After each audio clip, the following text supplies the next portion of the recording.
அனைவருக்கும் வணக்கம்.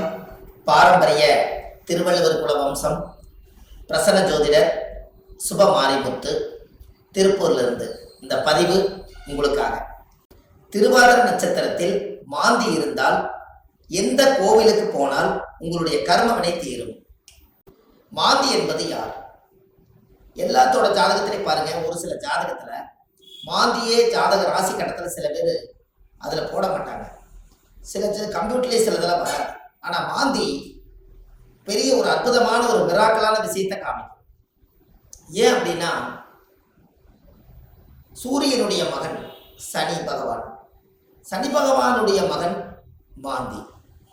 இந்த மாந்தி எதுக்கு அதிகமாக யூஸ் ஆகுதுன்னு கேட்டீங்கன்னா, இறப்பு தோஷத்துக்கு மாந்தி அதிகமாக முன்னோர்கள் எடுத்துக்கிட்டாங்க. அப்போ இந்த மாந்தி நிற்கக்கூடிய நட்சத்திரங்கள் எல்லாம் எப்படியெல்லாம் செயல்படுது அப்படிங்கிறத இந்த பதிவுல நம்ம பார்க்க போறோம். இதை மறக்காம ஒரு பேனா நோட் எடுத்து குறிச்சு வச்சுக்கோங்க. இது வரக்கூடிய ஜோதிடர்களுக்கும் பயன்படும். நம்ம இந்த யூடியூப் சேனல் வள்ளுவர் வாக்கு யூடியூப் சேனல்ல போய் பார்க்குறவங்களுக்கும் பயன்படும். இனி வரக்கூடிய சந்ததிகளுக்கும் இது பயன்படும். மாந்திக்கு இப்படி மிராக்கள் இருக்குதா அப்படிங்கிற ஒரு விஷயத்த இன்னைக்கு நம்ம அதை சொல்ல போறோம். இப்போ உங்க வாழ்க்கையில நீங்க தெரிஞ்சுக்க வேண்டிய விஷயம், இந்த மாந்திக்கு ஒவ்வொரு நட்சத்திரத்துக்கும் இந்த மாந்தி தோஷம் எப்படி உருவாகுது அப்படின்னா, அந்த காலத்துல குழுகன் நின்ற வீடு குட்டிச்சவர்னு சொன்னாங்க. குழுகன் நின்ற வீடு குட்டிச்சவர் அப்படின்னா குழுகன் நின்ற வீடு குட்டிச்சவரா. அப்ப இந்த மாந்தி போய் எந்த ராசியில் இருக்குதோ, எந்த நட்சத்திரத்து மேல ஏறி உட்கார்ந்து இருக்குதோ, அந்த நட்சத்திரத்தினுடைய திசைகள் அவங்களுக்கு தோஷம் அடையுமா. அப்ப அந்த மாந்தி தோஷம் என்பது என்ன? இறப்பு சம்பந்தப்பட்டது. உங்களுக்கு ஒரு உதாரணத்துக்கு சொல்றேன். லக்னங்கிறதா உயிர், லக்னம் தான் உயிர். ஒரு மனிதனுக்கு ஒரு தாயுடைய கருவறையில இருந்து தொப்புள் கொடி அறுக்கும் நேரம் எந்த லக்னத்துல அவங்க பிறந்திருக்காங்களோ, அந்த லக்னம் எந்த நட்சத்திரத்துல கரெக்டா நிக்குதோ, அந்த நட்சத்திரத்து மேல இந்த மாந்தியோட தீட்டு தோஷம் அதுல இருக்கு. இது உங்களுக்கு தெரியுமா? இதை நீங்க கண்டிப்பா தெரிஞ்சுக்கணும். அப்ப லக்னத்தினுடைய மாந்தி பிரேத சாபம், மாந்தி என்பது இறப்பு. அப்போ அவங்க முன்னோர்கள் அந்த காலத்துல என்ன பண்ணிருப்பாங்கன்னா, ஒரு லக்னத்துக்குள்ள லக்னம் ஒரு ராசி கட்டத்துக்குள்ள 3 நட்சத்திரம் இருக்கு. இந்த 3 நட்சத்திரத்துல இப்போ ஒரு உதாரணத்துக்கு அசுவனி, பரணி, கிருத்திகை 1ஆம் பாதம், இந்த 3 மேச ராசியில இருக்குது. ஒரு உதாரணம். அதுல அசுவதி நட்சத்திரத்துல மாந்தி இருந்தா என்ன பலன், பரணி நட்சத்திரத்துல மாந்தி இருந்தா என்ன பலன், கிருத்திகை நட்சத்திரத்துல மாந்தி இருந்தா என்ன பலன், இதைத்தான் இந்த பதிவுல உங்களுக்கு சொல்ல போறேன். இது உதாரணத்துக்காக. அப்போ ஒரு நட்சத்திரம் அந்த ஜாதகத்துல நம்மளுக்கு கிடைக்க வேண்டிய நட்சத்திரம். அப்ப எந்த நட்சத்திரத்துல மாந்தி உங்களுடைய ஜாதகத்துல இருக்குதோ, அந்த நட்சத்திரத்தினுடைய திசை உங்களுக்கு தெரியும். உதாரணமா அசுவதி நட்சத்திரமா இருந்தா அவங்க கேது திசையில தான் அவங்க செயல்படுவாங்க. அப்ப ஜாதகத்துல எனக்கு என்னங்க அசுவதி நட்சத்திரம் கேது திசை நடக்குது, எனக்கு கேது அசுவதி நட்சத்திரத்துக்கு கேது திசை நடத்துறாரு, எனக்கு ஒரு பலனுமே நடக்கலைங்க அப்படின்னு நீங்க சொல்லவே வேண்டாம். அந்த அசுவதி நட்சத்திரத்துக்கு அதிபதி கேது இந்த மாந்தியோட சாபம் வாங்கி இருக்கிறதுனால அந்த திசை நம்மளுக்கு வேலை செய்ய மாட்டேங்குது. அப்ப அதை நம்ம சரிப்படுத்தினா தானே அது நிவர்த்தியாகும். அப்ப அசுவதி நட்சத்திரத்துக்கு கேது, கேது என்பது பாட்டியில பாட்டின்னு வருது. அப்ப பாட்டிக்கு ஈமகாரிய செலவு செய்யாம விட்டுட்டால், அந்த முன்னோர்களுக்கு ஈமகாரியங்கள் செய்யாம விட்டுட்டா, இறந்த முன்னோர்களுக்கெல்லாம் மூதாதிகளுக்கெல்லாம் செய்யாம விட்டுட்டா, இந்த நட்சத்திர சாபம் அந்த குடும்பத்துக்குள்ள போய் அந்த திசைக்கு யோகத்தை கொடுக்கறது இல்லை. அப்ப கர்மாவிலேயே மாட்டிக்கிறீங்க. அப்புறம் எப்படி மேல வரும்? அப்ப இதெல்லாம் அந்த காலத்துல முன்னோர்கள் குளிகை நின்ற வீடு குடிச்சவர்னு எதுக்கு சொல்லி வச்சாங்கன்னா, ஒரு வீட்டுல ராசி கட்டத்துல குளிகை நின்ற வீடு குடிச்சவர் சொல்லி வைக்கல. அவங்க சொல்லி வச்சதே குளிகன் நின்ற நட்சத்திரம் அந்த வீடு குடிச்சவர்னு வச்சாங்க. அந்த நட்சத்திரத்தினுடைய திசைகள் யாருக்கு வந்தாலும் இந்த மாந்தியோட சாபம் அவங்கள துரத்திக்கிட்டே. ஒரு உதாரணம், லக்னத்து மேலேயே மாந்தி நிற்குது.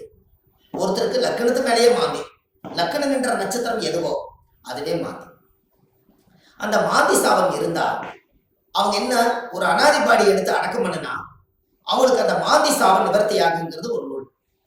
ஏன் அப்படின்னா, அந்த லக்கணத்துக்குள்ள மாந்தி பிறக்கும் போது ஒரு தாயுடைய கருவறையில இருந்து மாந்தி என்பது நிலையா இருக்கிறது, ஒரு ராசியில ரொம்ப நாள் இருக்கிறது. லக்னம் என்பது 2 மணி நேரத்துக்கு ஒரு லக்னம் நகர்ந்து வெளியில வந்துடும். கரெக்டா அந்த பிரசவமாகி இந்த லக்னம் போய் கரெக்டா மாந்தியோட நட்சத்திரத்துல போய் கரெக்டா அந்த லக்னம் உட்கார்ந்துட்டால் இந்த லக்னம் வந்து தீட்டாய் போயிடும். இதுதான் அதனுடைய பரம ரகசியம். நம்ம அவங்களுக்கு பாருங்க, அந்த லக்னம் போய் நின்ற நட்சத்திரத்துல போய் அந்த தீட்டு விழுந்துருச்சுன்னா முகமெல்லாம் மாறிடும். முகம் அவங்களோட தேஜஸ் இருக்காது, ஒரு இருளன்ற மாதிரி இருப்பாங்க. என்னமோ ஒரு தோஷம் அவங்கள தாக்கிட்டே இருக்கும். ஒரு செயல்பாடு சிறப்பா இருக்காது. எந்த ஒரு காரியம் எடுத்தாலும் தடை, வீட்டு காரியம் எடுத்தாலும் தடை, தொழில போய் ஜெயிக்கலாம்னா தடை, திருமண வாழ்க்கையில நிம்மதியா இருக்கலாம்னா திருமணத்துல திருப்தி இல்லை, குழந்தை பாக்கியம் பெற்றுக்கலாம்னா குழந்தைக்கு ஏதாவது ஒரு உச்சங்கள், பூர்வீகத்துல போய் வாழலாம்னா பூர்வீகத்துல முன்னோருடைய சாபம். இப்படி வந்து இந்த மாந்தியுடைய நட்சத்திர தோஷங்கள் உங்களுக்கு அதிகமான முறையில இது கர்மாவா செயல்படுது. அப்போ முன்னோர்கள் அந்த காலத்துல இதுக்கு எல்லாமே கோவில் வச்சிருக்காங்க பாருங்க. இதுதான் ஒரு ஹைலைட். இந்த ரகசியத்தை சொல்லாம விட்டுட்டா கடைசி வரைக்கும் உங்களுக்கு தெரியாமலே போய் ஒவ்வொருத்தருடைய ஜாதகத்திலையுமே எந்தெந்த நட்சத்திரத்துல மாந்தி இருக்குதோ அதற்குரிய கோவில்ல போய் சுவாமிக்கு தேங்காய் பழம் பூமாலை கல்கண்டு வாங்கி அர்ச்சனை பண்ணி சாமி கும்பிட்டு வந்துட்டால் உங்களுடைய அந்த நட்சத்திரத்தினுடைய மாந்தி சாபம் அன்றோடு அது நிவர்த்தியாது. அப்ப இது ஒரு பெரிய அற்புதம் அல்லவா? இப்ப நீங்க தெரிஞ்சுக்கணும். அப்ப அந்த கோவிலுடைய வரலாறு எங்க இருக்குது, அந்த கோவிலை நம்ம எப்படி கண்டுபிடிக்கிறது, இந்த கோயிலுக்கு போறதுக்கு வழிமுறைகள் என்ன, இது எல்லாமே நீங்க தெரிஞ்சுக்கிட்டா மட்டும்தான் அந்த வாழ்க்கை உங்களுக்கு கரெக்டா செயல்படும். அப்போ முன்னோர்கள் அந்த காலத்துல சூரியனுடைய மகன் சனி பகவான், சனி பகவானுடைய மகன் மாந்தி. அப்ப அப்பாவுடைய பேரன் தான் நம்மளுக்கு மாந்தி தோஷமா வர்றாரு. அப்ப அப்பாவுடைய சொத்து பிள்ளைக்குத்தானா, அப்பாவுடைய பாவம் பிள்ளைக்குத்தானே. அந்த கர்மாவில இருந்துதான் உங்களால வெளியில வர முடியல. அப்ப இது மூலியமா தான் உங்களுக்கு கர்மா செயல்படுது. பாருங்க, உங்களுக்கு தாத்தாவோட சொத்து அந்த காலத்துல பாத்தீங்கன்னா தாத்தாவோட சொத்தை கொண்டு போய் வாழ்ந்து முடிச்சுட்டு உயிர் எழுதும் போது பேரன் பேர்ல போய் எழுதுவார். அப்ப சூரியனுக்கும் சனி பகவானுக்கு தொடர்பு இல்லை, மாந்திக்கு தான் தொடர்பு வருது.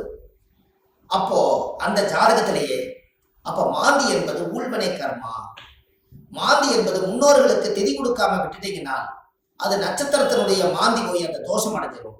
அந்த திசைகள்ல நம்மளுக்கு சரியான பிரச்சனைகள் வந்து எல்லா கோயிலுக்கு போயிட்டு வந்துட்டேங்க, எல்லா பூஜையும் பண்ணிட்டு வந்துட்டேன், எல்லா பரிகாரங்களும் சொன்னதெல்லாம் செய்திருக்கேன். ஆனா ஏன் எனக்கு வந்து ஒவ்வொரு நாளும் பலாபலம் மாறி வருது, எனக்கு எதுவுமே நடக்கலையே, இப்படி ஒரு கேள்வி பிறக்குது. அப்ப அந்த ஜாதகத்தை வாங்கி பார்த்தா நீங்க என்ன நட்சத்திரத்துல திசை நடக்குதுன்னு கேட்டா எனக்கு ஒரு நட்சத்திரம் அஸ்வினியில திசை நடக்குது, எனக்கு கேது திசை நடக்குதுங்க. கேது அது மாந்தியோட நட்சத்திரம், அஸ்வினியில இருந்து நிற்கும். அப்போ இப்படித்தான் ஒவ்வொருத்தருடைய நட்சத்திரத்தையும் இந்த மாந்தி லாக் பண்ணி வச்சிருக்கு. இதை தெரிஞ்சுக்கிட்டாலே உங்க வாழ்க்கை ரொம்ப சிறப்பா இருக்குமே. அப்ப இந்த மாந்திங்கிற ஒரு கர்மா கேரளாவில எல்லாம் பாத்தீங்கன்னா குளிகனை வச்சுதான் ஜாதகமே கணிப்பாங்க. அவங்களுக்கு கர்ம வினையை கண்டுபிடிக்கிறதே குளிகனை வச்சுதான். அதனாலதான் குளிகன் இந்த வீடு குட்டிச்சவர்னு அந்த காலத்துல சொன்னது. கேரளாவில் பிரசன்னம் பார்த்தாங்கன்னா குளிகை தோஷம் இருக்குதுங்கிறத அவங்க அதை தெளிவா சொல்லுவாங்க. அப்ப அதை சொல்லி முதல் முன்னோர்களுடைய கர்மாவை நிவர்த்தி செய்துட்டா நீங்க இந்த பூமியில பிறக்கும் போது கொண்டு வந்த யோகம் வேலை செய்யுங்கிறது ஒரு நூல் உண்டு. அது அந்த காலத்துல இருந்தே இருக்கு. நாம நல்லா யோசிச்சு பாருங்க, நம்ம போன ஜென்மத்துல செய்த பாவங்கள் இந்த ஜென்மத்துல கிரக அமைப்போட இருந்து நான் ஏதாவது ஒரு கஷ்டமா தான் நம்ம என்ன சொல்றோம், போன ஜென்மத்துல நான் என்ன பாவம் செஞ்சேன்னு எனக்கு தெரியலீங்க, ஆனா இந்த ஜென்மத்துல நான் ரொம்ப கஷ்டப்பட்டு போயிட்டேன், ஒரு காலம் கெட்டால் நான் ஒரு காலம் நான் நல்லா இருக்கணும், நான் சம்பாதிச்சதுலயும் நிம்மதி இல்லை, வாழ்க்கையிலேயே எனக்கு நிம்மதி இல்லை, குழந்தை பெற்று பார்த்தா அது நிம்மதி இல்லை, கணவன் மனைவியோட வாழ்ந்து பார்த்தா அதுலேயே நிம்மதி இல்லை, எனக்கு இந்த ஜாதகத்துல ஏன் தான் நான் அந்த பிறப்பு வாங்கி வந்தேன்னு எனக்கும் தெரியல, அப்ப நான் எப்பதான் நான் நல்லா இருப்பேன் அப்படின்னு ஒரு கேள்வி பிறக்குது. அப்ப இந்த இடத்துல என்னன்னு கேட்டா சூரியன் ஒரு ஜாதகத்துல உச்சமா இருக்காரு, நீங்க ஜம்முன்னு இருப்பீங்க, சனி உச்சமாக்குறாரு ஜம்முன்னு இருப்பீங்க, இதெல்லாம் ரைட்டு. ஆனால் இந்த கர்ம வினைங்கிறது ஒண்ணு என்னன்னா தாயுடைய கருவறையில இருந்து தொப்புள் கொடி அறுக்கும் போதே இந்த பிரபஞ்சம் கொடுக்கக்கூடிய அந்த கர்மா தோஷம் தான் அந்த லக்ன தோஷமோ இந்த நட்சத்திரத்தினுடைய மாந்தி தோஷம். அப்போ ஒவ்வொரு நட்சத்திரக்காரர்களுக்கும் மாந்தி எந்த நட்சத்திரத்துல இருக்குதோ அதுக்குரிய கோயிலுக்கு போயிட்டு வந்தீங்கன்னா கண்டிப்பா உங்க லைஃப்ல ஒரு மாற்றம் ஏற்படும். அதுக்கப்புறம் உங்களோட தொழில் விருத்தியாகும், குடும்ப விருத்தியாகும், மனை விருத்தியாகும், மாங்கல்ய விருத்தியாகும், ஆயுள் ஆரோக்கிய ஐஸ்வர்யம் விருத்தியாகும், புத்திர பாக்கியம் விருத்தியாகும், செய்யும் தொழிலில் லாபம் கிடைக்கும், மன நிம்மதி சந்தோஷம் உங்களுக்குள்ள இருக்கும், பட்ட கடன் அடைச்சிருவீங்க, தீராத துன்பத்திலிருந்து வெளியே வந்துடுவீங்க, வெளிநாட்டு பயணம் போக வேண்டிய தடைகளுக்கு போயிட்டு வந்துடுவீங்க, திருமணமே ஒரு வாழ்க்கை அமைஞ்சு எனக்கு சரியில்லை, மறுவாழ்வு தான் எனக்கு வேண்டி நினைச்சிட்டு இருக்கிறவங்களுக்கு மறுவாழ்வு, குடும்பத்துக்குள்ள தீராத நோய்கள், மருந்து இல்லாத நோய்க்கு மருந்து, எல்லாமே உங்களுக்கு கிடைக்கும். அதுக்கு நீங்க என்ன பண்ணணும்? உங்க ஜாதகத்தை நீங்க நல்லா எடுங்க. ஜாதகத்தை எடுத்து உங்க ஜாதகத்துல மாந்தி சாரமாகாத கிரகம் சோரம் போய் விடுமா. மாந்தி எந்த நட்சத்திரத்துல இருக்குதோ அந்த நட்சத்திரம் எதுன்னு பாருங்க. அந்த நட்சத்திர கோயிலுக்கு கரெக்டா நீங்க போயிட்டு வாங்க. உங்களுக்கு அந்த மாந்தி நின்ற நட்சத்திர தோஷம் நிவர்த்தியானால் உங்களுக்கு நடக்கிற குடும்பத்துல எல்லாம் நல்லா. அப்போ இந்த ஜாதகத்துல இவ்வளவு பெரிய ரகசியத்தை நிவர்த்தி பண்ணலைன்னா அது முடக்கு மாதிரி அப்படியே முடங்கி போயிடும். இதனாலதான் அந்த ஜாதகத்துல அந்த காலத்திலேயே இந்த விஷயத்த சொல்லி வச்சாங்க. இது இன்னைக்கு தான் அது வெளியில வருது, இருந்தாலும் பரவாயில்ல. இதுக்கு மேலே அது வெளியில வரலைன்னா கடைசி வரைக்கும் இந்த ரகசியம் தெரியாமலே. இப்ப ஜாதகத்துல நீங்க கண்டிப்பா தெரிஞ்சுக்க வேண்டிய விஷயம் இருக்குதா இல்லையா? உங்க முன்னோர்களுடைய கர்மாவை தான் நீங்க சுமந்துட்டு இருக்கிறீங்க. அதை இறக்கி வச்சுட்டாலே உங்க ஜாதகத்துல இருக்கிற யோகம் கட்டாயம் வேலை செய்யும் அல்லவா?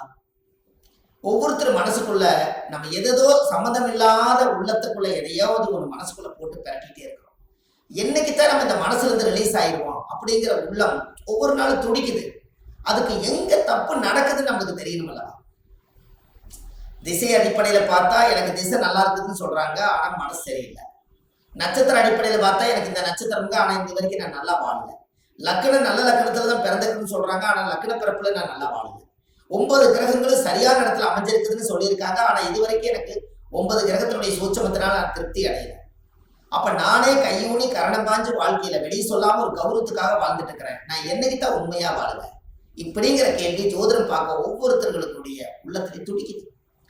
அப்ப இந்த வாழ்க்கைக்கெல்லாம் மாந்தி தான் பிரதான தோஷம், அதுதான் ஊழ்வினை தோஷம், அதுதான் கர்மவினை தோஷம். முடக்கு தோஷத்துக்கு அப்பாற்பட்டு 100 விதமான தோஷத்துக்கு ஒரே தோஷம் மாந்தி தோஷம். இந்த இறப்புக்கு மட்டும் ஒரு பெரிய தோஷம் என்னன்னா மாந்தி தான் இறப்பு. உங்களுக்கு ஒண்ணு தெரியுமா? குளிகை காலத்துல சொல்லுவாங்க, ஒரு குளிகை காலத்துல ஒரு விஷயத்தை செஞ்சா திரும்ப திரும்ப செஞ்சுக்கிட்டே இருப்பாங்க. அப்ப நல்லது செஞ்சாலும் திரும்ப திரும்ப வரும், கெடுதல் செஞ்சாலும் திரும்ப திரும்ப வருமா. அப்ப குளிகை நேரத்துலதான் எதை செய்யணும்னு அந்த காலத்துல முன்னோர்கள் அதை யோசிச்சு வச்சிருக்காங்கல்ல. இது எல்லாம் தான் உலகத்துல இருக்கு. நீங்க போங்க, வள்ளுவர் வாக்குன்னு யூடியூப் சேனல்ல போனீங்கன்னா இது போல ஆயிரக்கணக்கான பரிகாரத்தை நிறைய கொடுத்துருக்கேன். கண்டிப்பா இதெல்லாம் நீங்க தெரிஞ்சுக்கணும். ஏன்னா அந்த மாந்தியோட சாபத்தை தீர்த்துட்டாலே உங்க வாழ்க்கையில ஒரு அஸ்வமேத யாகம் நடத்துறதுக்கு சமம் கொடுக்கும். எப்படி ஒரு பிரமாதமான ஒரு பிறப்புன்னு பாருங்க. அப்ப இந்த கண்டிப்பா உங்களுக்கு இதுக்கு ஒரு தீர்வு வேணும் அல்லவா? அதுக்கு நீங்க முதல் இந்த கோவிலை கண்டுபிடிக்கிறதுக்கு முன்னாடி முதல் நீங்க வீடு வாசல்லாம் வலிச்சு சுத்தப்படுத்திட்டு, இந்த மாந்திக்கு ஏதாவது ஒரு அனாதையா இறந்து போயிருந்தாலும் இல்ல ஒரு இறப்புக்கு நீங்க போனாலும், எங்களோட வாழ்க்கையில மாந்தி தோஷம் பிரேத தோஷம். யாருடைய நட்சத்திரத்துல மாந்தி இருக்கு அந்த நட்சத்திரத்துக்கு பிரேத தோஷம். அதனால இறந்தவங்களுக்கு ஏதாவது ஒரு ரோஜாப்பூ மாலை வாங்கி கொண்டு போய் மாலை போட்டுவாங்க. அப்படி இல்லைன்னா ஒரு வில்வ மாலை வாங்கி கொண்டு போய் போட்டுவாங்க. அதை போட்டுட்டு வீட்டுல மஞ்சள் தண்ணி கல்லுப்பு போட்டு வீடு வாசல்லாம் வலிச்சு நீங்க சுத்தப்படுத்தி உங்க குலதெய்வ கோயில போய் 11 ரூபாய் காணிக்க, வெத்தலைப்பாக்கு, எலுமிச்சம்பழம் இதை கொண்டு போய் சாமியோட பாதத்துல வச்சு கும்பிட்டுட்டு இந்த மாந்திக்கு உண்டான கோவிலுக்கு நீங்க போயிட்டு வரணும். திருவாதிரை நட்சத்திரத்தில் மாந்தி இருந்தால் அறந்தாங்கியில் ஆவுடையார் கோயில் உள்ளது. அந்த கோவிலில் 5 விளக்கு தீபம் ஏற்றி வழிபட்டு வந்தால் உங்களுடைய ஜாதகத்தில் உள்ள அனைத்து தோஷங்களும் நீங்கி உங்க வாழ்க்கை மிக சிறப்பாக இருக்கும். அப்ப அந்த கோவிலுக்கு நீங்க போறதுக்கு முன்னாடி இந்த வீடு வாசல்லாம் வலிச்சு நீங்க சுத்தப்படுத்தி, குழந்தை பிறந்த வீடு, வயசுக்கு வந்த வீடு, இறந்த வீடு, இந்த வீட்டுகளுக்கெல்லாம் நீங்க போகாம இந்த பிரேதத்துக்கு நீங்க மாலை போட்டுட்டு 3வது நாள்ல இருந்து ஒரு 3 நாளைக்காவது வீடு வாசல்லாம் வலிச்சு சுத்தப்படுத்தி நான்வெஜ் எதுவுமே யூஸ் பண்ணாம நீங்க பரிசுத்தமா நீங்க இருக்கணும். இருந்துதான் நீங்க அந்த கர்மவினை தீர்க்கக்கூடிய கோயிலுக்கு நீங்க போயிட்டு வர முடியும். நல்லா புரிஞ்சுக்கங்க. இதுல குலதெய்வம் எனக்கு தெரியலீங்கன்னு சொன்னால் உபாசன தெய்வம், நீங்க என்ன இஷ்ட தெய்வத்தை இப்ப வணங்கிட்டு இருக்கிறீங்களோ அந்த தெய்வத்தோட பாதத்துல வெத்தலை வாக்கு, எலுமிச்சம்பழம், பூ, பழம், கனி வச்சு சாமி கும்பிடுங்க. ஒருவேளை எனக்கு உபாசன தெய்வம் தெரியலனா விநாயகர் கோயிலை வச்சு சாமி கும்பிடுங்க. வினையை தீர்க்கக்கூடியவர் விநாயகர். அப்படி ஒருவேளை எனக்கு விநாயகர் கோயிலும் முடியலனா முருகன் கோயில்ல திருச்செந்தூர் முருகனை நினைச்சுக்கலாம், ஆறுபட வீட்டுல எந்த படம் வேணாலும் நீங்க எடுத்துக்கலாம். இப்படி ஏதாவது ஒரு தெய்வாலயத்துல வெத்தலை வாக்கு, 11 ரூபாய் காணிக்க, எலுமிச்சம்பழம், இதை வச்சு நான் இந்த கர்ம வினையை தீர்த்துட்டு வர்றேன், அதை தீர்த்துட்டு வந்ததுக்கு அப்புறம் என்னுடைய வாழ்வாதாரம் நல்லா இருக்குன்னு சொல்லி நீங்க அந்த ஒரு மூல மந்திரத்தை நீங்க ஒரு கோயில்ல போய் சொல்லணும். என்னன்னு சொல்லணும்? முற்பிறவியில செய்த பாவங்கள் என்னோட கர்மாவெல்லாம் தீரணும்னு சொல்லி கோயில்ல நீங்க விளக்கு போட்டு ஒரு 21 முறையாவது அந்த கோயில் முன்னாடி போய் சாமி கிட்ட சொல்லணும். என்னன்னு? முற்பிறவியில செய்த பாவங்கள் எப்பிறவிக்கும் தொடராமல் இருக்க, இப்பிறவியிலேயே என்னுடைய தந்தை வழியில வந்த கர்ம வினைகளும் தாய் வழியில வந்த கர்ம வினைகளும் என்னுடைய இந்த பூர்வ ஜென்மத்துல நான் இந்த பூமியில கொண்டு வந்த கர்ம வினைகளும் இன்றோடு நிவர்த்தி ஆகட்டுன்னு சொல்லி உங்க ஜாதகத்துல இந்த கர்மா தோஷத்தை நீங்க சுத்தப்படுத்தியாச்சுன்னா அன்னையோட உங்க வாழ்க்கை ரொம்ப சிறப்பா இருக்கும். இதை சொல்லி விளக்கு போட்டு சாமி கும்பிட்டு தேங்காய் பழம் பூமாலை கல்கண்டு வாங்கி அர்ச்சனை பண்ணி சாமி கும்பிட்டு வாங்க. அன்னையோட அது நிவர்த்தி ஆகும். அந்த கோவில் என்னங்கிறது தான் இப்போ உங்களுக்கு சொல்ல போறேன். ஏன்னா இந்த கோயில் நம்ம எப்ப சொல்லணுங்கிற ஒரு விதி இருக்குது. இந்த அர்த்தங்கள் எல்லாம் புரியாம நீங்க கோயிலுக்கு தெரிஞ்சிட்டாலோ கோயிலுக்கு போனாலும் விவரம் பத்தாது. அதனால நீங்க இதை செஞ்சீங்கன்னா உங்க வாழ்க்கை ரொம்ப பிரமாதமா இருக்கும் என்று சொல்லி இந்த ஒவ்வொருத்தரோட வாழ்க்கையிலையுமே இந்த மாந்தி தோஷம் நம்மளை ரொம்ப கடுமையான பாதிப்புல கொண்டு போய் எல்லா மக்களையும் உட்கார வச்சதுனால இந்த மாந்தியிலிருந்து நீங்க விடுதலை ஆயிட்டால் உங்களுக்கு சுதந்திரம் கிடைச்சாச்சு. உங்க ஜாதகத்தினுடைய பிடியிலிருந்து, தோஷத்தினுடைய பிடியிலிருந்து, உங்க வாழ்வாதாரத்தினுடைய பிடியிலிருந்து நீங்க மிகப்பெரிய பிரம்மாண்டமான ஒரு ஆரோக்கியமான வாழ்க்கை வாழுவீங்க. இந்த மாந்தி சாபத்தை நிவர்த்தி பண்ணிட்டு வாங்க. உங்க வாழ்க்கை எப்படி இருக்குதுன்னு மட்டும் பாருங்க. வள்ளுவர் வாக்குன்னு யூடியூப் சேனல்ல போயிட்டு இருக்குது. ஆன்லைன்லயே நம்ம ஜாதகம் பார்க்கிறோம். Date of birth, time, place நீங்க கொடுத்தா போதும், ஜாதகத்தை கணிச்சு போன்லயே உங்களுக்கு சொல்லிடுறோம். இதுல உங்க ஜாதகத்துல கீழே போயிட்டு இருக்கிற நம்பருக்கு நீங்க ஒரு முன்பதிவு செய்து வச்சுக்கோங்க. இந்த மாதிரி 1000 பரிகாரங்கள் உங்களுக்கு எளிமையா கொடுத்துருக்கறனால இதை நீங்க ஒரு சப்ஸ்கிரைப் பண்ணுங்க. டெய்லி போடக்கூடிய வீடியோ உங்களுக்கு வந்துடும். அப்ப இந்த ஒரு சூட்சமத்தை இன்னைக்கு இந்த மாந்தி தோஷத்தை நிவர்த்தி பண்றதுக்கு கட்டாயம் உங்களோட வாழ்க்கையில ஒரு மிகப்பெரிய ஒரு மாற்றத்தை நீங்க ஏற்படுத்த போகுது. அப்ப என்னென்ன நட்சத்திரத்துல மாந்தி இருந்தால் இந்த கர்மதோஷம் நீங்கிறத 27 நட்சத்திரத்துக்காரர்களுக்கும் இந்த வீடியோவை நான் உங்களுக்கு பதிவா கொடுக்குறேன். ஒவ்வொரு நட்சத்திரக்கார 27 நட்சத்திரத்துல யாராரு இந்த உலகத்துல எந்தெந்த நட்சத்திரத்துல நீங்க பிறந்திருக்கீங்களோ அந்தந்த நட்சத்திரத்துல போய் அதுக்குரிய கோயிலுக்கு போய் வழிபாடு பண்ணிடுவாங்க. கண்டிப்பா உங்க வாழ்க்கை நல்லா இருக்கும். அதுக்காக இந்த பதிவை கொடுக்குறேன். பாரம்பரிய திருவள்ளுவர் குல வம்சம், பிரசன்ன ஜோதிடர் சுப மாரிமுத்து, திருப்பூர்ல இருந்து. நன்றி, வணக்கம்.